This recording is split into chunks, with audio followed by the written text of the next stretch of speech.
आज हामी एउटा यस्तो घटनाको बारेमा कुरा गर्दैछौँ जसले देशको पूरै भविष्य नै बदलिदियो। यो हो 2082 को डिजिटल क्रान्ति। एउटा यस्तो विद्रोह जसले देशलाई एउटा बिल्कुलै नयाँ मोड दियो। तर यो क्रान्तिको मूल्य निकै महँगो थियो। देशले 76 जना नागरिक गुमाउनु पर्यो। सोचौं त 76 वटा जीवन जुन सधैँका लागि गुमियो। अनि कुरा यतिमा मात्रै सकिँदैन। 2000 भन्दा बढी मानिस घाइते भए। अब यो केवल एउटा नम्बर मात्र त होइन र यो त हजारौं परिवारको पीडा हो। मानवीय क्षति त छँदै थियो, त्यसमाथि राष्ट्रकै महत्त्वपूर्ण स्तम्भहरू ढले। देशको शक्ति केन्द्र मतलब संसद भवन र सिंहदरबार, त्यहाँ आगो लगाइयो। कल्पना गरौँ त त्यो घटनाले पुरै देशलाई कस्तो अनिश्चिततामा पुर्यायो होला।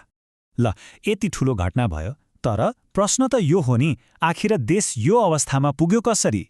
के थियो त त्यो भयानक परिणामको पछाडिको खास कारण? अब हेरौँ यो सबैको सुरुवात कहाँबाट भयो। खासमा यो एउटा सानो निर्णयबाट सुरु भएको थियो। एउटा देशव्यापी प्रतिबन्ध जसले विद्रोहको त्यो विशाल आगोमा झिल्कोको काम गर्यो। यो घटनाको मुख्य कारण थियो 2082 भदौ 19 को त्यो दिन सरकारले अचानक फेसबुक, युट्युब, व्हाट्सएप जस्ता एक दुई होइन पुरै 26 वटा लोकप्रिय सामाजिक सञ्जालमाथि एकैचोटि प्रतिबन्ध लगाइदियो। अब यो निर्णयले मानिसहरूको आवाजलाई मात्र होइन, उनीहरूको दैनिक जीवन र सूचना पाउने अधिकारलाई नै बन्धक बनाए जस्तो भयो। तर कुरो के भने त्यो प्रतिबन्ध त केवल एउटा झिल्को मात्रै थियो। त्यो आगो सल्काउन चाहिने इन्धन त जनताको मनमा पहिलेदेखि नै जम्मा भइसकेको थियो। अब त्यो आक्रोशको जरा के थियो त? हेरौँ है। एकातिर देशमा भ्रष्टाचार व्याप्त थियो, अर्कोतिर बेरोजगारी एकदमै उच्च, अनि त्यसमाथि नेपो बेबी ट्रेन्ड र राजनीतिक कर्मीहरूको विलासी जीवनशैली। यी सबै कुराले गर्दा जनतामा गहिरो असन्तुष्टि थियो। भन्नुको मतलब समाज एउटा विस्फोटक अवस्थामा पुगिसकेको थियो।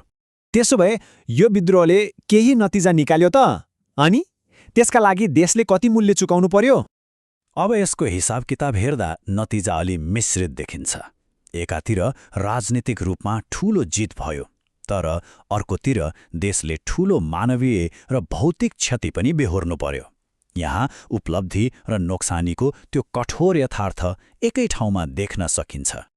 खास गरी उपलब्धिहरूको कुरा गर्दा तत्कालीन प्रधानमन्त्रीले राजीनामा दिए, सुशीला कार्कीको नेतृत्वमा एउटा अन्तरिम सरकार बन्यो, र सबैभन्दा ठूलो कुरा सामाजिक सञ्जालमाथिको त्यो प्रतिबन्ध खारिज भयो।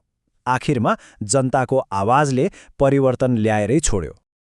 ल, यो घटना त इतिहास बन्यो, तर यसले भविष्यका लागि एउटा एकदमै गम्भीर र महत्त्वपूर्ण प्रश्न भने छोडेर गएको छ।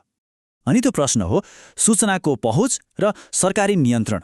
यी दुई बीचको त्यो सीमारेखा आखिर कहाँ हुनुपर्छ? किनभने यो घटनाले एउटा कुरा त प्रष्ट देखाउँछ, जब यो सन्तुलन बिग्रिन्छ परिणाम निकै भयानक हुन सक्छ। यो साँच्चै विचार गर्नुपर्ने कुरा हो।